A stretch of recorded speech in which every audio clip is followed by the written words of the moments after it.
problem that you have when the thing that you want, love, or need the most is the most out of reach. Like the countless rejections I have faced from full-time work and from pursuing the performing arts. Wait a second. That's not the... That is not my script, that's the notes from my therapist. I'm actually talking about warlocks. I have long considered there to be a lack of warlocks in mainstream fantasy outside of the obvious Dungeons & Dragons and Baldur's Gate 3. When I first started playing D&D and I discovered this concept of what the warlock is and could be, I wanted so much more. More than just me playing warlocks the first chance I could. For years, I've been asking myself why it's so hard to find anything relating to warlocks. Movies, books, TV shows, games sometimes. Why don't people want to read these or recommend these? Then I watch K-pop Demon Hunters and my dreams may just be starting to come true. So I'm making this video now in the hopes that this goes viral and everyone can forget about fuckable Fey Lords and remember my beloved. I am going to spend this whole video gushing about warlocks and the endless possibilities with storytelling that there are. Now, I will admit it makes sense that there's not many warlocks outside of Dungeons & Dragons related media. Because while there is an overlap between fantasy authors and Dungeons & Dragons players, it's not two circles overlapping each other, it is very much a Venn diagram. Most people don't know what a warlock is without the help of a 20-sided dice and spamming Eldritch Blast. And it is very obvious that I do not want it to stay that way. This is 100% a hyperfixation within one of my hyperfixations that I want other people to hyperfixate on so we can hyperfixate as a gaggle of seagulls. And if this does make you discover something new and exciting to hyperfixate over, I would love to see your recommendations in the comments, or if you already know about what warlocks are, for more stuff that includes warlocks in them that have no connection to D&D, because that's the only way I found stuff. Please drop them in the comments because much like a warlock of Uk'otoa, I want to learn and consume. And because I know there are masses of people on the internet who do not know what I'm talking about, I must first educate the masses. What's a warlock? It is very much worth defining because there are too many differences about them depending on who you ask. The kind of warlock I'm talking about here is relating to D&D and Baldur's Gate, as I have mentioned 1,001 times prior. But Merriam-Webster has the definition of a warlock being the male counterpart to a witch. But the etymology of the word warlock is Gaelic for liar. More specifically, the breaker of an oath. Most people attribute this to the breaking of an oath in terms of breaking ties with the Christian church in some form, which led to a lot of, people getting burned and killed in various forms at witch trials. Wrongly. But language changes meaning over time, and Dungeons & Dragons have definitely changed the meaning of this one to most nerds. A warlock in the D&D game, as well as by most nerds' understanding who have played or know stuff about D&D, is a person who gains magic through a bargain with an entity much more powerful than they are. Most of the time these are not gods, because in D&D terms there are other classes that you play that have relationships to gods.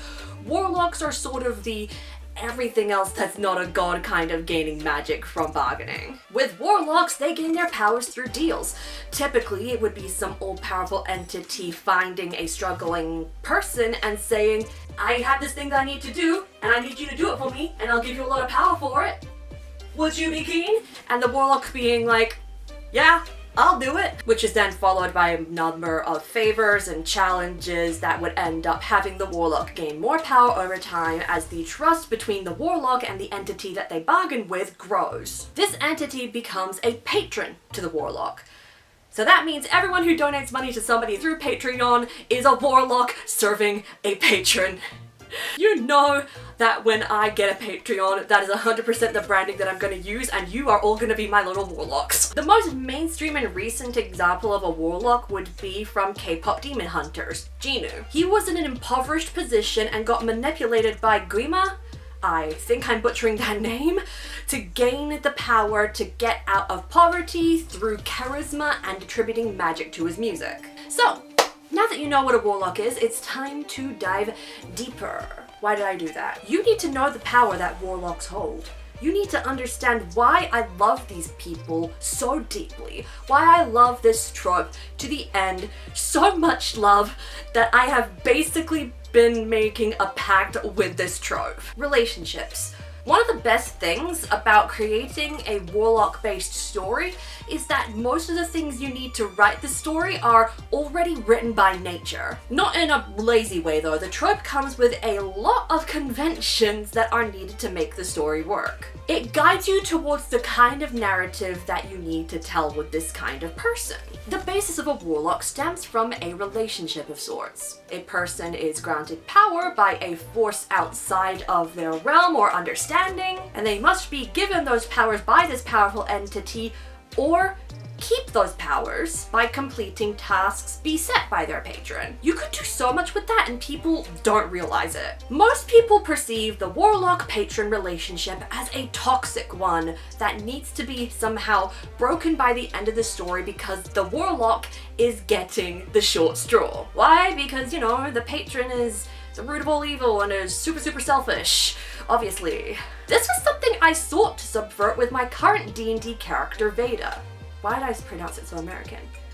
This was something that I sought to subvert with my current D&D character, Veda. She's a hexblade warlock with a sword that was passed down to her by her dad. Both of them have their spirit connected to the sword, so in some sort of a way, her dad is kind of her patron. And then I also believe it was Exandria Unlimited, the first mini Critical Role series with Abria Iyengar as the DM, where Amy Carrero's character, Opal, had a relationship with her sister as the warlock patron that was sitting inside of her and gaining magic through a spiritual connection to her. This allows us to see very fun sisterly bonds between Amy's character Opal and Abria playing her sister in such fun ways. You can do so much with a patron warlock relationship besides manipulation. They could be family, they could be a healthy friendship, they could be lovers. You could even have your warlock fuck your patron.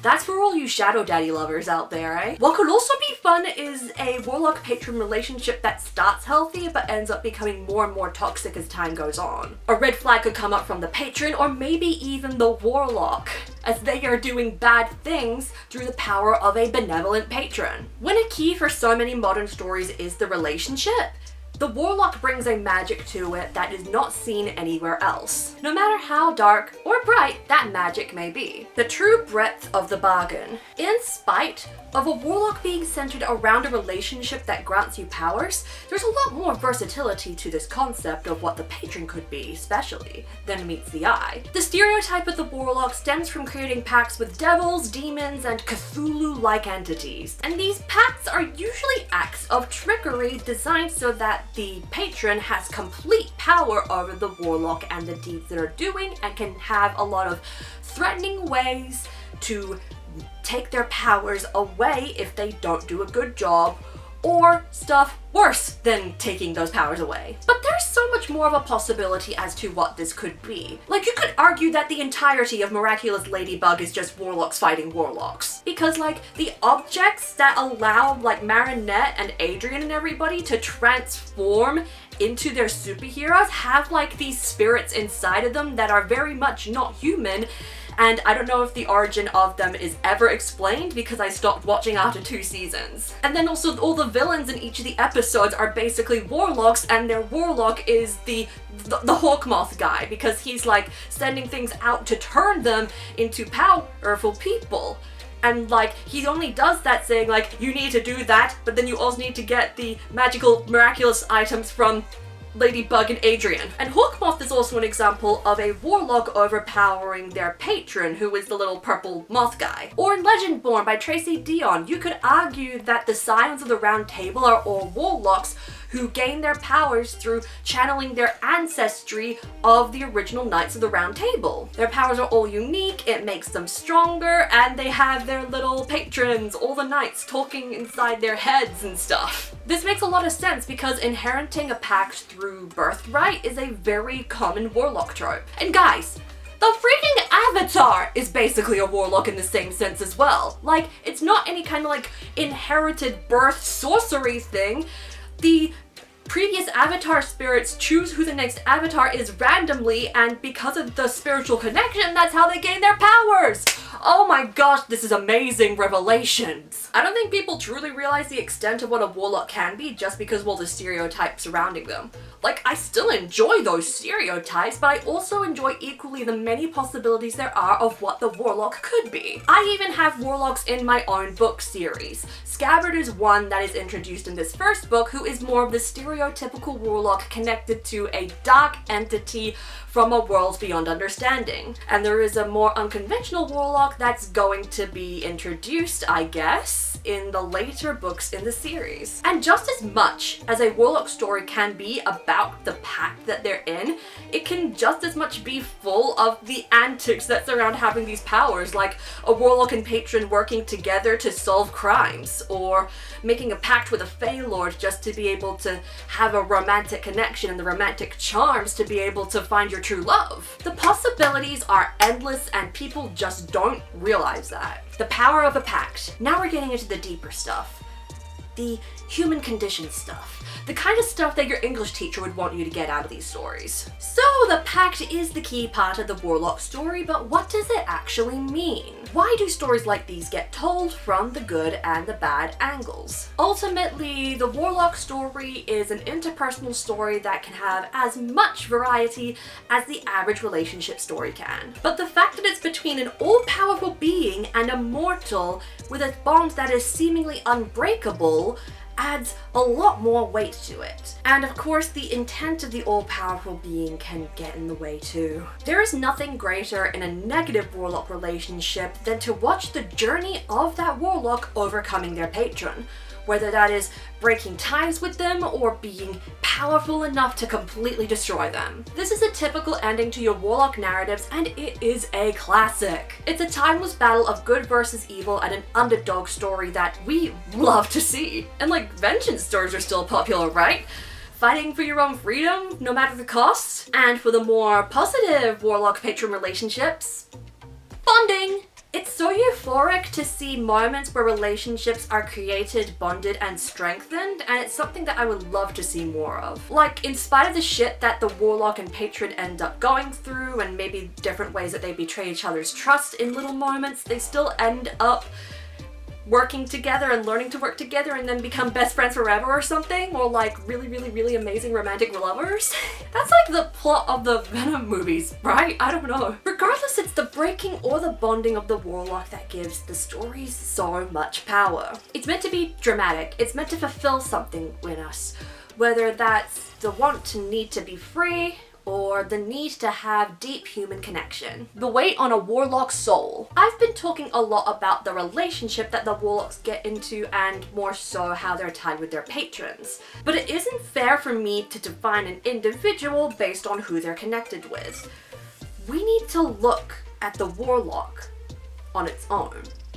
Well, as much as you can without separating their pact from their patron. The story of a warlock comes with a relationship, but it comes just as much with interpersonal and internal struggles. When a warlock gets into a pact with a patron, they are often roped into the greater purpose that their patron has. And the main question any warlock ends up facing is it worth it? Is it worth doing what this warlock entity power is doing for the power that I hold myself? These warlocks can gain some very mighty powers and boons, but they will also be facing some grave consequences of their actions that they are doing on behalf of their patron. Some of the existential questions that spin around the heads of these warlocks are ones that I resonate with and can hit hard for the modern person. Is the destiny set out for me by this higher power one that I want to achieve?